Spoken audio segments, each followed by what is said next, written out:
지금 시기에도 청교도의 어떤 신앙과 또 그 인물들은 이렇게 면면이 살아있어요. 청교도 하면은 청교도라고 말을 할 수 있는 대표적인 인물에 대해 얘기해봐라 그러면 우리가 잘 얘기 못해요. 사실 종교개혁자 얘기하라면 루터, 칼빈 뭐 이런 사람 얘기할 수 있어요. 또 교회사 위대한 인물 얘기해봐라 그러면 웨슬리 막 이러고 얘기하잖아요. 근데 청교도란 말처럼 많이 사용하면서 청교도 얘기해봐라. 청교도 누군데 그러면 잘 안 나와요, 청교도가. 근데 이제 그 청교도에 어떤 인물들이 있어요. 그건 제가 조금 이따가 설명을 할게요. 예를 들면 존 오웬, 리차드 백스, 토마스 왓슨, 그 다음에 제일 유명한 사람이 실은 철로역정의 존 버년이에요.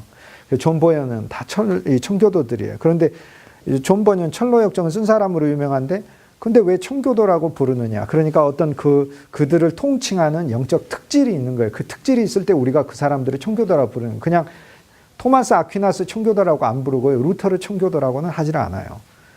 웨슬레를 청교도라고 하진 않아요. 어떤 청교도는 특질이 있어요. 영적 특질이 있어요. 물론 웨슬레는 어머니가 청교도 후예이기 때문에 청교도 신앙이 웨슬레에게 있는 것이지 청교도라고 부르진 않아요. 그러니까 우리가 청교도라고 이렇게 기독교 역사에 불렀을 땐 어떤 신앙적인 특질을 가진 사람들을 청교도라고 불러요. 근데 그 신앙적인 특질이 우리가 부모의 유전적인 특질이 자녀에게 그대로 물려지듯 우리 후대 기독교에 우리에게 이렇게 물려져 있는 부분이 있어요.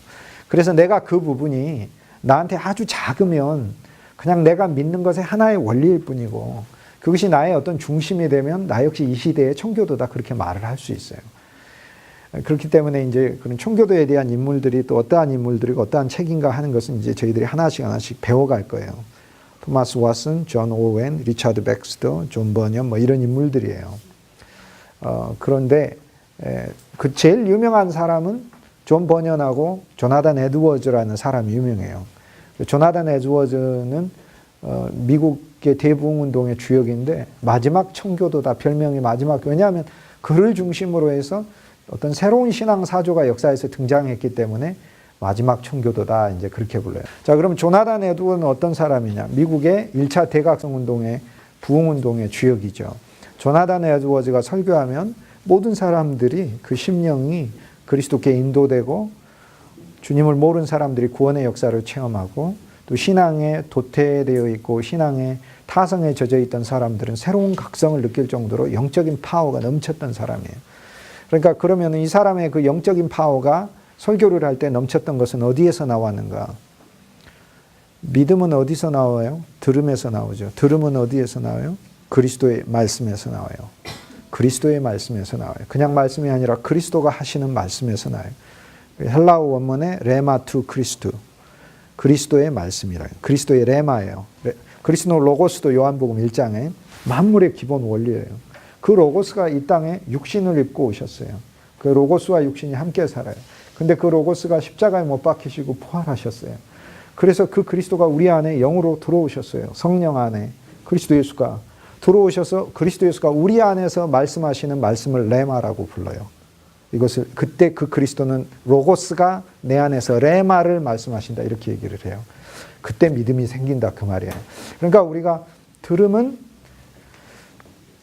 믿음을 낳는데 이 듣는 것은 결국에 믿음은 들음에서 들음은 하나님의 말씀에서 기원이 되는데 이 하나님의 말씀 원문으로 하면 레마 투 크리스도 그리스도의 말씀인데 무엇이 사람들에게 믿음을 주느냐. 자, 우리가 설교하는데 그냥 그 설교를 듣고 갖는 인간의 감정적인 믿음과 그 순간의 인식의 깨달음을 뛰어넘어 본질적인 진짜 믿음은 내가 전하는 그 말씀이 영으로서 그 사람 속에 있는 그리스도의 영이 그 사람에게 그 그리스도의 말씀에 대한 진리를 그 사람 심령에 풀어줄 때 그 사람 속에 믿음이 생긴다. 그걸 얘기를 하는 거예요. 그래서 이제 조나단 에드워즈는 그런 면에 있어서 하나님의 말씀을 사람들 안에 풀어놓을 줄 아는 엄청난 타고난 영적 특질을 가진 인물이다. 이것은 타고나서 받을 수 있는 게 절대 아니에요. 그것은 무엇으로 오냐면 하나님의 선물로부터 와요. 선물이라는 이야기는 그 역시 하나님께로부터 그의 공로로 받은 것이 아니기 때문에 그런데 우리는 할 수 있어요. 왜 할 수 있느냐? 우리는 바울이 나의 나 된 것은 뭘로 됐다고 했어요? 은혜로 된 거예요. 그러니까 우리는 바울처럼 될 수 있어요. 어떻게? 하나님의 은혜를 늘 누리면 우린 바울이 돼요. 우리가 하나님 은혜를 안 누리니까 바울이 안 되는 거예요. 그러니까 매일 모든 것에 하나님의 은혜를 누리면 돼요. 슬퍼도 그 안에 하나님 은혜, 고통이 있어도 하나님의 은혜, 아픔이 있어도 하나님의 은혜. 그런 거예요. 그게 은혜를 누리면은 매일 내 마음속에 은혜가 차요. 율법을 누리게 되면 내가 사람들이 옳으냐 그르냐에 아주 내 눈이 밝아져요. 밝아져서 계속 지적질만 나오게 돼요. 근데 그것을 누가 좋아하겠어요? 여러분이 할아버지 집이 있는데 할아버지 집에 한번 생각하고 여러분 손자가 있음. 할아버지가 율법으로 가득 찼어. 청학동에 있는 할아버지 훈장 할아버지보다 더 나아. 청학동에 있는 훈장 할아버지는 마음이라 따뜻한 할아버지지. 그러나 율법이 가득 차서 손자가 자기 집에 오는데 자기 집에 들어올 때 신발 아무렇게나 벗었다고 꾸짖고, 할아버지 처음 보면은 큰절 안 한다고 꾸짖고, 할아버지 이거 뭐야? 그러니까 할아버지한테 반말한다고 꾸짖고, 밥 먹는데 아 이거 맛있다고 막 집어드니까 할아버지가 네가 먼저 먹어야 되겠냐, 어른이 먼저 먹어야지 꾸짖고. 그 손자는 할아버지 집에 오고 싶을까 안 오고 싶을까? 오고 싶지가 않아. 왜? 율법의 집이니까. 관계는 기본적으로 할아버지와 손자는 율법의 관계로 만나는 게 아니에요. 선생님은 그렇게 해야 돼요. 손자한테. 그죠? 그런데 할아버지는 그런 게 아니에요. 할아버지는 부모가 줄 수 없는 사랑까지 주는 게 할아버지인 거예요. 사실 할아버지는 왜 손자가 이뻐요? 부모는 이 자식을 제대로 길러야 되기 때문에 나쁠 때는 막 때리고 패야 돼. 근데 할아버지는 인생을 많이 살아가지고 뭐 그렇게 몇 번 두들겨 팬다고 해서 고쳐지는 것도 아니고 그런 거 알아. 그래 알고 뭐 그리고 이뻐. 그냥 이뻐. 그리고 얘가 뭐 잘 되든 잘못되든 그거에 대한 걱정은 지 부모가 하고, 할아버지의 의무는 사랑해 주는 거예요. 그냥 내가 사랑해 주는 거예요. 그냥 버리든 어쩌든. 그러니까 부모가 아무리 싫어도 맨날 사탕 가지고 사가지고 과자 가지고 사가지고 그래. 미국에 제가 너무나 좋아하는 아이가 있어요. 그 아이가 요만한 아이인데 막 한 2살밖에 안 된 아이인데 나는 세상에 그렇게 귀여운 아이를 본 적이 없어요. 근데 그 부모가 얼마나, 나는 그렇게 참 아이를 기를 때 그런 부모도 본 적이 없어요. 모든 게 그 집안에는 참 진짜 엄격하더라고요. 2살짜리 아이가 밥 먹고 이렇게 나가면 불러가지고 어른들 앞에서 먼저 나가면 안 된다고 excuse me 그래서 sorry 이러면서 얘기하고 나가게 해요. 젓가락 먹을 때도 이렇게 아무렇게나 먹고 나면 이렇게 반듯하게 놓고, 야 진짜 예절 바른 아이. 그 아이가 나중에 사회생활을 하고 그럴 때 사람들에게 얼마나 인정받겠어요? 그렇게 자라나니까. 대단한 거예요. 그건 그렇게 길러야 하는 거예요. 율법은 우리에게 있어야 돼요. 반드시 있어야 돼요. 율법이 없으면 안 돼요. 그 율법은 그 율법 아래서 우리가 예속과 얽매임을 받아 우리가 어느 정도 조성된 다음에 예수 그리스도를 믿는 신앙은 율법이 아니라 그리스도 당신 그분 안에 있는 은혜와 생명이라는 것을 누리는 것으로 이렇게 옮겨갈 때, 마치 우리가 군대 생활이 나를 참 교육시켜 주지만 평생 그렇게 군대에 있으라고 그러면 직업군인 빼놓고는 이건 힘든 거예요. 힘든 거예요. 그런데 전역을 할 때 너무나 자유로움을 느낀 것처럼 그리스도 예수 안에서 율법으로부터 벗어나고, 그럼 내가 내 마음대로가 아니라 나는 주의 사랑에 매여. 찬송 부르잖아요. 불러야 안 불러요? 사랑의 메인 사람이에요. 그러니까 제가 율법에서 해방이 됐다 이렇게 가면 사람들이 계속해서 그 뒤는 모른 채 그럼 뭐 방종해도 되나요? 계속 이런 얘기만 하고 있어요. 얼마나 어리석은. 그 다음은 율법에 해방되고 주님이 나를 어디다 메었냐면 주의 사랑에 메어놨어요. 주의 영에 메어놨어요. 로마서 8장대로 하자면 주의 영에다 메어놨어요. 주님의 영에다. 로마서 6장대로 하자면은 새 아담에다가 나를 메어놨어요. 새 아담에다 나를 메어놨어요. 그리고 순종에다가 메어놨고 하나님의 의라는 것에다가 나를 메어놨어요. 나 자신이 내 개인의 의로 살지 않냐고. 여러분 중에 또 나도 어느 정도 잘 산 부분이 있어요. 그것이 나한테 힘줄 때가 있어요. 힘이 되잖아요. 제가 젊은 아이들한테 늘 얘기하는 게, 사람의 인간의 힘은 자기의 떳떳함으로부터 나온다 그래요. 내가 떳떳할 때 사실 힘이 있어요. 누구한테 말할 수 있잖아요. 근데 쓰레기 안 버렸을 때 아이들이 쓰레기 버리면 되냐고 말할 수 있는 내 언어가 힘이 있는 거죠. 만약에 내가 쓰레기를 몰래 버리고 다니는 사람이 되면서 누가 쓰레기 버린다고 이야기를 하면 내가 강하게 말할 수는 있지만 나는 위선의 사람이 되는 거고, 그 내 말에는 위선의 강함은 있지만 실제로 능력은 없는 거예요. 내 안에 그건 자기의 양심이, 우리가 하나님의 율법이 없는 자는 자기가 자기에게 법이 되나니, 로마서 2장 14절에. 그래서 자기의 법이 자신에게 송사해요. 그러니까 실제로 그 속에 느낄 수가 있어요, 이게.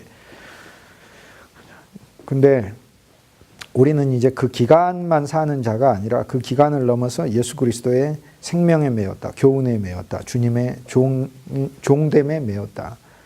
그러니까 우리 메인 게 한두 개가 아니에요. 이제 그리스도 예수 안에. 그분의 안식에 매여 있어요. 또 그분이 하시는 일에 매여 있고. 그러니까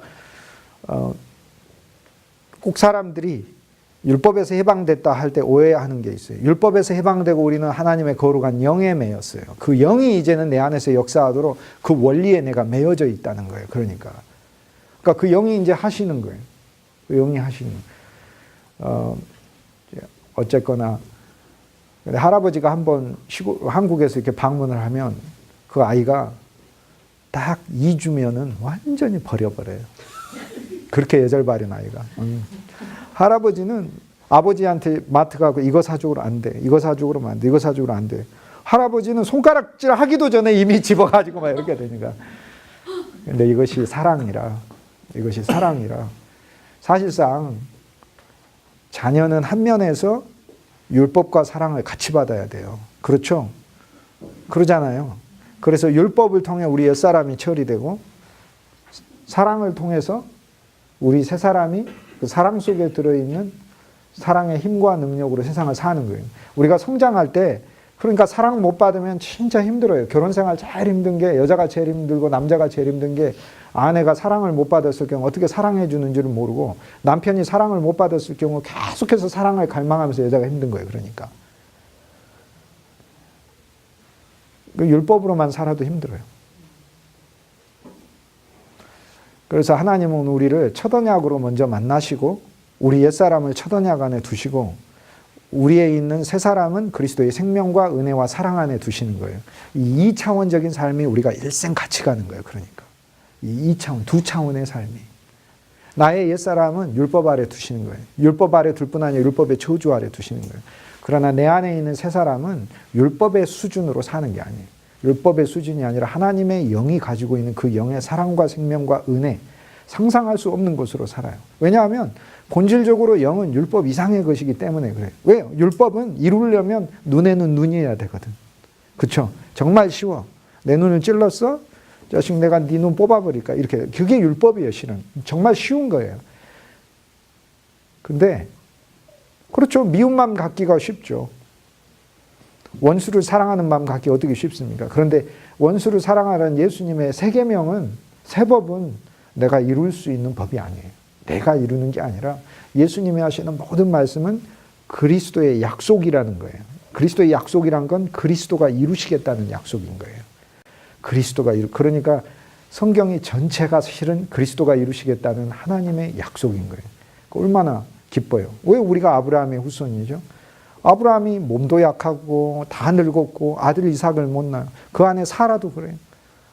로마서 4장에 보면 믿음에 대해 이야기하면 믿음 장은 로마서 4장이에요. 믿음의 사람들의 장은 히브리서 11장이고 히브리서 11장은 믿음이 뭔가에 대해 말하는 게 아니라 믿음이 뭔가에 대해 말하는 거 로마서 4장이 말해요. 로마서 4장에 아브라함의 믿음에 대해서 이야기하잖아요. 그가 나이가 많아 몸이 죽은 것 같이 되고 약속을 받고 점점 강해진 게 아니라 죽은 것 같이 되고 아들을 낳는다는 약속을 받았는데 그러면 점점 건강해서 아들을 낳아야 되는데 아들을 낳기는커녕 훨씬 더 몸이 약해지고 안에 사라는 경수가 끊어져. 이미 몸이 죽은 것 같이 돼. 그 더 이상 여인으로서의 기능이 안 된다 그 말이에요. 어떻게 70세, 70세에 부르심을 받고 75세에 아들이 있으리라 약속을 받았으면 점점 약속이 왔으니까 내 몸이 좋아지고 내 몸이 건강해지고 99세가 아브라함 99세가 됐을 땐 청년처럼 막 돼가지고 여보 진짜 이대근이 비슷하게 돼가지고 여보 다음 달에 아이가 나올 것 같아 뭐 이렇게 돼야 되는데 그게 아니라 로마서 4장에는 그의 몸이 죽은 것 같이 되고 이렇게 됐단 말이에요. 경수가 끊어졌고. 그런데 하나님이 역사하시는 거예요. 근데 거기서 뭐라고 하냐면 아브라함은 하나님이 일을 이루실 것을 믿어 의심치 아니하였고 믿음이 약하여지지 아니하였고 오히려 믿음에 강하여져서 하나님을 찬송하고 하나님께 영광을 돌렸다. 이렇게 되는 거예요. 그러니까 이것이 믿음이에요. 그러니까 이것이 믿음이라는 거예요. 그러니까 믿음이란 하나의 일생 동안에 나에 대한 하나의 시련이에요. 하나님이 나에게 주신 테스트잖아요. 매일. 이 상황은 내가 도저히 믿음을 적용하면 안 되는 상황 같아. 믿음을 적용하기도 어려운 상황 같아. 뭔 믿음을 적용하냐고. 이게 믿음은. 그런데 믿음을 적용해야만 하는 상황인 거예요. 매일매일의 상황에. 교회를 봐도 도저히 부흥 안 될 것 같고 우리 집안을 봐도 집구석이 도저히 회생의 가능성이 내 인생을 봐도 아무것도 아닌, 그런데 믿음을 적용해야 되는 거예요. 우리는 상황을 보고 괜찮아질 것 같아 해서 믿는 것이 아닌 거라는 거예요. 그거는 상황에 대한 분석을 통해 내가 내리는 판단, 자기 신념일 뿐이에요. 믿음이란 하나님의 약속에 대한 신뢰인 거예요. 그러면 하나님이 나를 축복하시고 나를 하나님이 인도하시겠고 하나님이 나의 모든 것을 회복하시겠다. 회복이 이제 우리가 환경적 회복만 생각하는데 그 회복 말고 옛 아담을 회복하여 새 아담 되게 하시는 본질적인 내 안에 옛 아담으로서 갖지 못했던 예수 그리스도의 아름다운 마음과 형상과 덕목과 그분의 미덕과 그분의 본성과 본질과 요소와 하나님의 생명까지 다 가진 존재로 회복시키는 이 모든 일을 내가 하는 것이 아니라 하나님이 하시는 것에 대한 나의 믿음을 매일 적용하는, 그러니까 나를 회복하실 것에 대한 그 믿음은 하나님이 나한테는 언약하신 거잖아요. 그러니까 언약이 얼마나 중요해요. 두 번째, 언약을 반드시 지키시겠다고 맹세하셨잖아요. 그러니까 언약도 필요하고 맹세도 필요했어요. 그러니까 우리는 너하고 나하고 약속하자. 그럴 때 저는 되게 약속할 때, 남이랑 약속할 때 500원 걸고 해요. 500원. 이로도 500원만 주면 되잖아. 이로도 500원. 그러나 하나님의 언약, 예수의 맹세는, 하시겠다는 맹세는 피로 하신 것이니 이렇게 되어 있습니다. 피가 뭐예요? 죽음이지. 그분이 목숨을 걸고 하신 약속이에요. 근데 이미 죽으셨으니까 지키실 수밖에 없는 피다. 그래서 그 일을 하시겠다는 거, 나를 믿는 자를 하나님께서 복 주시고 은혜 주시고 영원한 생명 주시고 이 세상 안에서 내가 인간으로서 살 수 있는 역할뿐만 아니라 내가 하나님의 사자요, 복음의 일꾼이요, 하나님의 일을 쓰임받는 자로 살게 하겠다는 것을 내가 믿을 때 그 순간 그 나의 믿음은 하나님의 하시는 일에 대해 믿는 것이고 하나님이 하시는 일은 내게 언약이 돼요. 이것이 교환되는 사건이에요. 그러니까 그 일이 언약이 되는 거예요. 언약이. 하나님이 나한테 그렇게 하시겠다는 언약으로 바뀌어버려요. 그 순간. 그래서 믿음과 언약이 이렇게 같이 오는 거예요. 이제 우리는 제가 이야기했던 믿음과 언약이라는 이 개념이 청교도 신학의 가장 중요한 단어 중에 하나예요. 믿음과 언약. 자, 그러면 성경은 전체가 뭐겠습니까? 언약이죠. 우리가 이제 구약과 신약을 흔히 오해를 합니다. 구약이라는 말을 예수님이 오실 거라는 약속이다 이렇게 얘기를 하고, 신약을 예수님이 다시 오신다는 약속이다 이렇게 설명하시는 분이 있어요. 완전히 그건 틀린 대답이에요.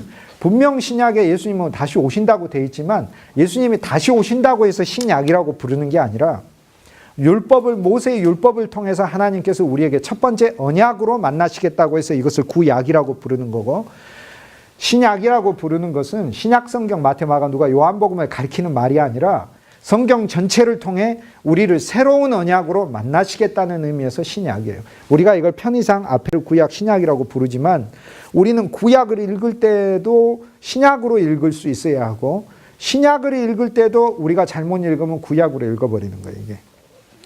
그래서 구약이라는 것은 오래된 약속, 즉 하나님의 말씀을 계명으로 우리에게 주고, 이 계명이 나의 법칙이 돼요. 율법, 법칙이 돼요. 계명을 지킴으로써 영원한 생명을 얻는 그 길을 첫 번째 길이라고 부르는데, 이 길을 이룰 자는 한 명도 온 우주에 없다. 이것을 근데 하나님은 이루어야 된다고 먼저 명령을 했기 때문에 온 인류는 이루어야 돼요. 왜냐하면 이루어라고 얘기하셨으니까. 그러니까 이루라는 명령이, 하나님의 명령이 있고 이루어져야 된다는 법칙이 있고 율법이 있고 명령이 있고 법칙이 있고, 그런데 인간은 이룰 수 있는 사람이 아무도 없고, 그런데 하나님이 한번 명령하신 것은 반드시 이루어져야만 하는 하나님의 정의가 있고, 이 모순을 풀 자가 인간에게 있어요, 없어요? 없는 거예요. 그런데 한 분이 오셔서 풀어내셨어요. 하나님이신 분이, 하나님의 본체이신 분이 오셔서 온 인류를 대표하여 온 인류를 덮어서 율법의 요구를 이루신 거예요, 그분이. 그러니까 하나님은 그리스도 예수라는 한 사람 안에서 자신이 첫 언약 속에 인간에게 요구하신 하나님의 온전한 순종을 그리스도 예수 안에서만 발견하는 거예요. 하나님은 이 그리스도 예수 안에서만 발견하는데, 이건 예수님 안에 발견한 건데 나하고 뭔 상관이 있느냐? 내가 어린 양이 죽을 때, 십자가에서 죽을 때 가만히 혼자 죽어라 그러면 어린 양 혼자 이룬 것이 되는데, 구약의 어린 양이 죽을 때 제사하는 사람이 양을 데리고 와서 그 양의 머리에다가 손을 얹어서 죽으면 그 양이 죽은 게 아니고 제사하는 자가 죽은 거예요. 그래서 그리스도의 십자가에 어린 양이 죽을 때 내가 믿음의 손을 그분 위에 얹을 때 십자가의 죽음은 나의 죽음이 되는 거다 이 말이에요. 그게. 그리고 그 죽음은 나의 죽음이다. 그분이 살아나신 그 부활은 나의 부활이 되는 것이고 그분이 승천하신 하늘에 얻으신 영광은 내가 얻으신 영광인 거예요. 내가 얻은 영광. 그러니까 그리스도의 십자가도 죽음도 그리고 그리스도의 부활도 그리스도의 승천도 모든 것은 나를 위한 사건이요. 나를 올리신 사건이요. 나를 세워 터나게 하신 사건이에요. 그런 거예요. 그러니까 예수님은 한마디로 우리 입장에서 봐서는 우리가 믿음의 손을 그리스도께 어린 양에게 얹어서 양의 모든 구속의 죽음이 나의 죽음이요. 양의 살아남이 나의 살아남. 그러니까 첫 언약 안에서는 죽음만 있어요. 아니 레이기에 양 잡았는데 그 양이 부활했다는 얘기가 어디가 있어요? 없잖아. 그러니까. 없어요. 그러나 새 언약은 부활이 있는 거예요. 그러니까. 그래서 우리는 십자가의 복음만 믿는 게 아니에요. 부활의 복음을 믿는 것이지. 부활의 복음을 믿는 것이 그리스도 안에서 새로워진 새로운 생명을 얻는다는 것을 믿는 거예요. 그러니까 손을 얹음으로 하나가 된 연합. 그런데 그리스도 예수의 입장에서 이제 한번 얘기를 해보겠습니다. 하나님은 시간을 거스르시는 영원 자체이시잖아요. 시간을 뛰어넘는 분이시잖아요. 영원 자체이세요. 영원 자체. 예를 들어 여기 돌가루가 있는데 돌가루가 늙어간다는 말과 돌가루라는 말은 돌하고 바위하고 바위가 늙어난다는 말은 이게 병립이 안 되는 말이에요. 그죠? 뭔가 늙어간다는 것은 우리 같은 존재 유기체에게 해당되는 말이지. 돌이 늙어간다는 거예요. 그러니까 분명히 존재가 있는데 돌은 늙어가는 그런 개념이 아닌 거예요. 하나님은 영원한 현재로 어제나 오늘이나 동일하시느니라. 하나님 안에서는 영원한 젊음이 있고 영원한 생생함이 있고 영원한 생명이 자체가 충만하신 분이시기 때문에 시간 자체도 초월하신 그분은 과거, 현재, 미래를 사시는 분이 아니에요. 그러니까 인간은 한계를 가지고 있으니까 과거, 미래, 현재를 살지만 영원이신 그분이 영원한 생명이라고 부르는 거 그 생명의 영원성을 가지고 있다는 뜻이에요. 그래서 영원한 생명을 받았을 때 우리는 영원을 소유한 자가 되는 그러므로 하나님의 영원에 참여하게 돼요. 자, 쉽게 얘기해서 그리스도 예수만이 하나님이시기 때문에 자기가 인간으로서 죽으셨을 뿐 아니라 하나님의 본성과 속성을 가진 존재였으므로 그리스도 예수만이 모든 사람들을 시간을 초월하여 그분 안에 다 담으실 수 있어요. 그러니까 하나님 안, 그리스도 안에서 일어난 사건은 그리스도가 일으킨 사건이에요. 그러니까 내가 알든 모르든 간에 나는 근데 되게 모르는 경우들이 많아. 우리가 알고 있는 어떤 진리들 우리가 모르는 경우가 많았어요. 예를 들어서 우리 시골에서 살았던 우리 할머니는 공부를 많이 하신 분은 초등학교도 안 나오시고 1학년 다니다 말고 해서 공기 중에 산소가 있는 공기로 숨 쉰다는 거 아니고 공기 중에 산소 있다는 사실도 사실 거의 모르셨어요. 우리 할머니. 근데 모르셨다고 그러면 모르기 때문에 그 매일 숨이 호흡이 곤란해가지고 산소가 있다는 사실을 모르니까 내가 매일 호흡이 곤란해 이러지 않잖아요. 이렇게. 산소 있다는 사실을 그러면 많이 알면 우리가 산소를 더 많이 마십니까? 이렇게 산소를. 지식이 우리를 풍요하게 하는 게 아니에요. 우리가 뭔가에 대해서 영적인 지식을 모른다 할지라도 실은 우리 속에 있는 내적인 생명이 실제이기 때문에 그 내적인 생명이 주는 유익들이 우리 안에 참 넘쳐나니까 우리가 생활하는 거예요. 그러니까 매일 아침 내가 사는 것도 매일 아침 내가 생활하는 것도 내가 하나님의 일을 하는 것도 하나님이 나에게 교회들과 성도들과 양들을 맡겨서 내가 그 일들을 하고 모든 것들 이 기원이 하나님께로부터 온다는 것을 우리가 실은 모르고 살지만 하나님께로부터 와요. 근데 모르고 살아도 하나님은 그냥 주셔요. 햇빛도 내가 몰라도 그냥 오잖아요. 내가 햇빛에 감사 안 한다고 아침에 해가 안 뜨나요? 햇빛이 나 같으면은 진짜 인류가 멸망해 버렸을 거예요. 성질 나가지고 안 떠버릴 거예요. 그냥 화나가지고. 햇빛은 뜨잖아요. 그건 하나님의 본성, 만물 속에 감추어 두신 하나님의 본성이에요. 그게 하나님의 마음이고. 로마서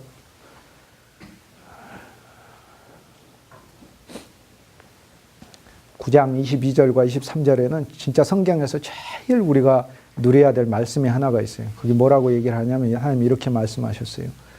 진노의 그릇으로 예비된 자들이 있다는 거예요. 진노의 그릇, 이 세상에 진노의 그릇으로 예비된 자들에 대하여서도 하나님이 오래 참음으로 대하시거늘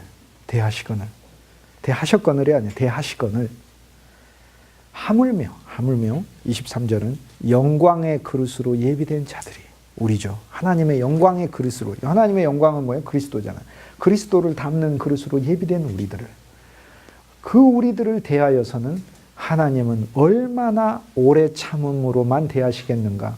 그렇게 얘기해요. 오래 참음만이 아니라 하나님은 어떠한 영광으로 우리를 대하시겠는가. 그렇게 얘기해요. 그러니까 진노의 그릇에 대해서도 하나님 그렇게 대하신다면 하나님의 영광을 받기로 선택받은 긍휼의 그릇에 대하여는 하나님이 대체 어떠한 마음으로 우리를 대하시겠는가?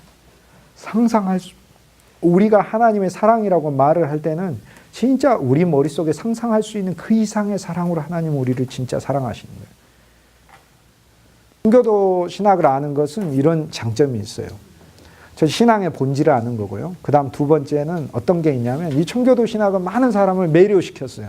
왜냐하면 우리가 지금도 청교도 그러잖아요. 그러니까 그 시대에 얼마나 많은 사람을 매료시켰는지 몰라요. 그리고 사람들 삶을 실제 바꿨어요. 그리고 이 청교도 신앙은 엄청난 공동체를 이뤘어요. 청교도 신앙이 이뤄낸 공동체, 무서운 공동체, 그거는. 그러니까 우리가 신앙생활이 그리스도의 몸을 짓는 거잖아요. 우린 단지 복음만 전해서 한 사람 예수 믿게 하는 게 아니에요. 그 사람이 예수 그리스도의 형상을 가진 사람이 되고 형상에서 그 다음 그리스도의 신부가 되고 그래서 그리스도께 중매할 수 있도록 세상과 이별하고 전남편 세상, 전남편 율법, 전남편 자기 자신, 전남편 육체, 전남편 사탄, 전남편들이 옛 남편들이 여섯 남편들이 다 죽고 그리스도 예수를 만나 그리스도 예수께 중매되도 그죠? 바울이 얘기했잖아요. 고린도전서 11장 4절에 내가 너희를 그리스도 예수의 정결한 처녀로 중매하려 함이라. 단순히 그리스도의 형상만 조성되는 게 아니라 자라나서 딱 봤더니 아가서에 나오는 술람미처럼 솔로몬의 아내와 같은 우주적 평강의 왕이신 분의 아내가 되어 있는 자로 딱 성장시켜. 그런데 이것이 또 절정이 아니에요. 모든 사람들이 예수 그리스도 안에서 한 몸이 되고 그 한 몸이 된 한 신부가 되는 거예요. 그러니까 하나님은 교회를 원하셔요. 이거는 참으로 놀라운 거예요. 이 교회는 건물 교회를 가리키는 거예요. 그 건물 교회 안에 예수 그리스도의 사람들이 하나님이 주시는 영적인 생명으로 서로가 서로에게 은혜 안에 대하며 서로 부분 지체가 되어 그리스도의 몸을 이루는 일을 주님은 원하신다. 근데 그때 진짜 행복해요. 저는 나르시스님도 로마서 16장에 나와요. 나르키수라는 게 나르키수스라는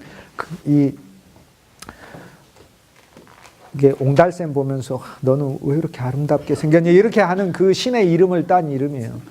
그런데 그 사람이 로마서 16장에 보면 그런 이름을 따서 어렸을 때 어머니가 지어준 그런 이름의 사람이 자기가 아름답다 하는 사람이 되지 않고 그가 그의 집안에서 많은 하나님을 섬기는 사람의 영적인 메시지, 굉장히 영적인 메시지야. 자기 좋다고 자기 자신에 대한 굉장한 프라이드와 자부심을 가진 그 사람 속에서 그런 사람이 로마서 16장까지 예수 그리스도를 체험하게 되면 그의 집안에서 많은 하나님의 사람들이 나왔다. 이렇게 이제 메시지가 되는 거예요. 그러니까 여러분이 목회할 때 보면은 이 나르키수가 많이 와 있어요. 나르키수. 멋있어. 나는 이러면 사람들이 왜 나를 안 알아주지? 이렇게 돼요. 근데 이 사람이 바로 그리스도 예수를 1장부터 15장까지 만나 딱 16장에 이 사람의 집에서 하나님의 몸을 섬기는 많은 사람들이 나왔다. 이렇게 되는 거예요. 이렇게. 그러니까 그 비전을 우리는 봐야 되는 거예요. 이 비전을. 그러니까 저는 우리 교회 안에서도 헤롯을 봤을 때도 굉장히 깊어요. 헤롯의 집안에서 마나엔 같은 사람이 나오겠구나. 헤롯의 집안에서도 주님을 섬기는 자가 헤롯 같은 사람이 있어요. 막 이렇게 어떤 사람 대제사장 같아. 예수님 뺨 때리는 사람도 있어요. 막 교회 안에서. 그러다 하더라도 그의 집안에서 그리스도의 많은 제사장들이 하나님께 오니까 사도행전에 보면은 수많은 제사장들이 죽게 돌아오더라 이렇게 돼 있잖아요. 그거 돌아오니까. 그러니까 어떤 사람들을 보아도 우리는 로마서 16장에 있는 그 풍성한 예수 그리스도의 몸을 이루는 이 많은 아름다운 사람들.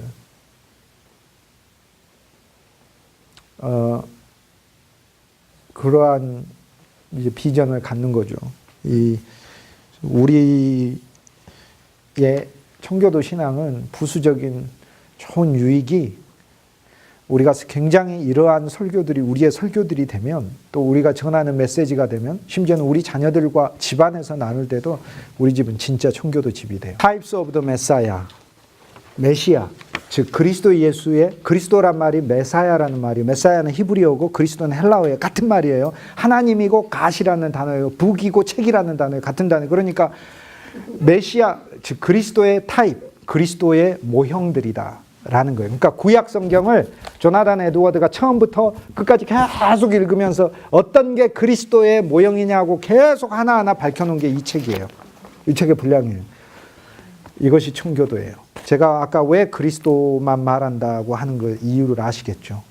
오늘 우리가 그걸 설교한, 예를 들어 여기 그 부분이 있어요. 여기 두 번째 페이지에 보면은, 첫 번째 그냥 페이지 봅시다. 첫 번째 위에서, 밑에서 이제 장례 다음 주에 제가 몇 줄만 소개해 드리도록 할게요.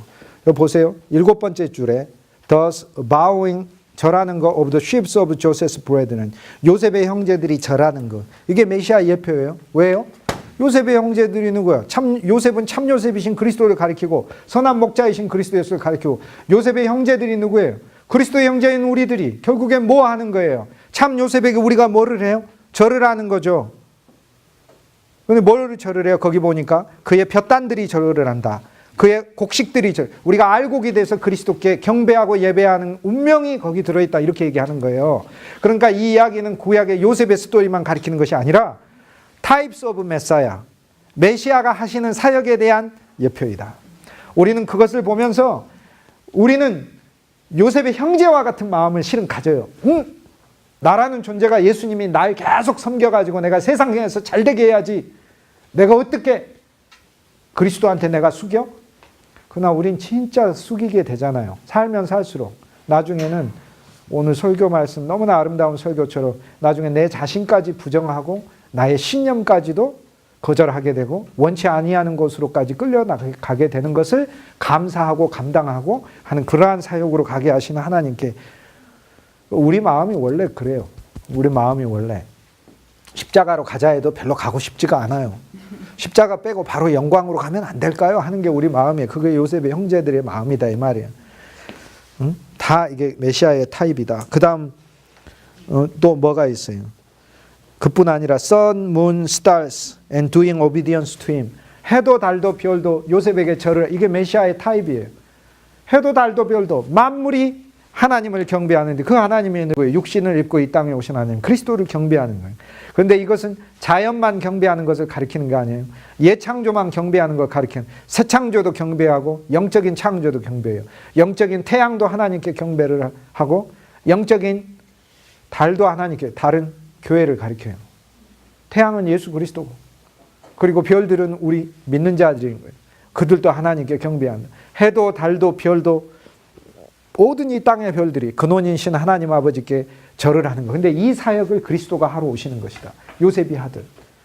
그러니까 요셉의 일은 다 예수님이 하시는 사역이에요. 요셉의 일은. 애굽의 모든 사람이 재산 가지고 와서 요셉한테 주잖아요. 뭐 달라고? 떡을 달라고. 신앙이란 게 뭐겠어요? 내가 가진 모든 소유를 그리스도께 가져와 생명의 양식과 교환하는 거예요. 너 가진 것을 다 팔아. 이제 그 이야기는 이제 헌금 다 하라는 얘기가 아니고, 그렇게 설교하면 교인들 안 와요, 교회에. 목사가 갔더니 손 돈만 밝힌다고 그러면서 안 온다, 그 얘기가 아니고, 하나님 앞으로 등기해 놓는 것을 가리키는 거죠. 내 마음대로 쓰는 게 아니라. Types of Messiah. Types of Messiah가 요게 전체예요, 요게. 요거 우리가 볼 거예요. 그래서 우리 눈이 열려질 거예요. 이게 청교도예요. 청교도가 하는 일이 그거예요. 성경 열심히 읽는 거. 그 성경 열심히 읽어, 다 열심히 읽어. 누구는 열심히 안 읽었나, 성경을? 웨슬레는 한 책의 사람 이렇게 읽고, 루터는 오직 성경만으로 말하고, 켈빈은 매일 성경 가지고, 다 근데 청교도만 성경 읽나? 수도사들은 성경 가지고 맨날 읽었어요. 그러면 근데 왜 청교도들은 도대체 무엇인가? 아니, 그 성경 안에 무엇을 찾느냐예요. 어떤 사람은 성경 안에서 되게 자기 찾는 사람이 있어요. 다윗을 볼 때 다윗이 자기야. 다윗이 나인 것은 맞아요. 그런데 모든 것은 그리스도를 통과하여 우리예요. 그리스도와 합하여 우리예요. 그리스도와 합하여 우리예요. 그러니까 요셉의 이야기는 그리스도 이야기고, 그리스도와 합하여 나의 이야기인 거예요. 내가 그리스도와 합하여 살 때 나의 삶도 하나님이 많은 이 육신으로 충만한 이 세상의 이 형제들이, 종교적 형제들이 나에게 진짜 내가 영적 생명을 가진 요셉이 되고, 앞으로 다가올 시험에 대하여 하나님 앞에 감사하고 감당할 마음과 각오가 되어 있을 때 그 육신의 형제들이 결국에는 나에게 와서 영적인 생명과 양식을 얻어간다는 이야기예요. 그러니까 이것은 그리스도 예수와 연합할 때만 가능한 이야기다. 철로의 역정의 주인공은 크리스찬이에요. 영어로 이름은 신앙이에요. 그 사람 이름은 신앙이에요. 그 신앙이가 막 길을 가거든요. 친구가 막 와서 신앙아 나랑 친구하자 하고 막 왔는데 그래 나 친구가 필요했는데 잘 됐다. 너 이름이 뭐니? 그러니까 내 이름은 허영이야. 허영이. 오래 갈까요? 오래 안 갈까요? 그러니까 오래 가면 되겠어요? 안 되겠어요? 그렇죠. 그러니까 원래 스토리가 그렇게 돼 있어요. 허영이니? 허영아 나 너무 좋다.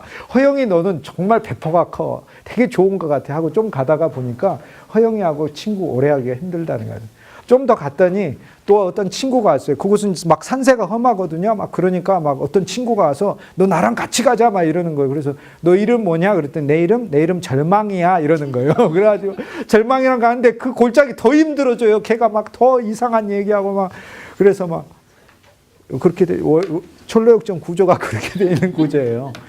되게 그래서 이거 너무나 이제 좋은 책인데 철로역정 하셔도 돼요. 어쨌든 그 중에 한 책을 하시는데 조나단 에드워드 대표 설교집을 만약에 사신다면 이건 안에 설교가 너무 많으니까 이 중에 한 편만 발표하시는 거고 나머지는 그냥 읽으셔요. 있을 때.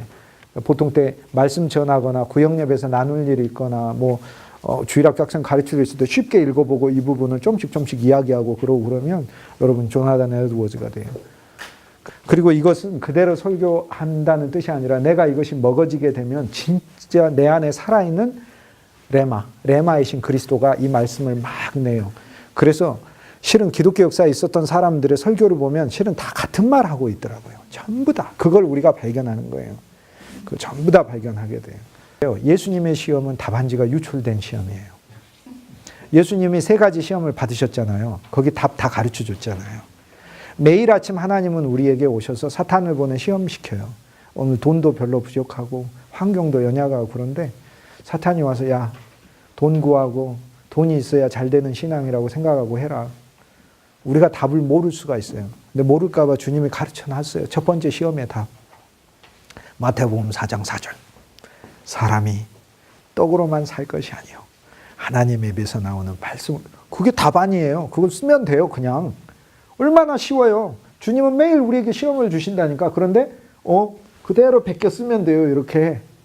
그래서 이 3가지 시험은 답안을 알려주신 시험이라 얼마나 감사한지 몰라. 우린 늘 이길 수 있어요.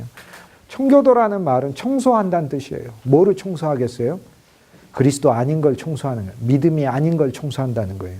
신앙의 본질이 아닌 걸 청소한다는 거예요. 우리가 청교도 그러니까 풀을 청자를 써서 청교도 그러니까 막 대단히 뭐 어떤 그 독야청청한 사람이라든지 어떤 그런 개념을 갖는데 그게 아니에요. 영어로 피우리탄이라고 하는 거 이제 개념에 대해서 다음 주에 제가 더 구체적으로 말씀드리겠습니다만 청소한다는 뜻이에요. 청소교도예요.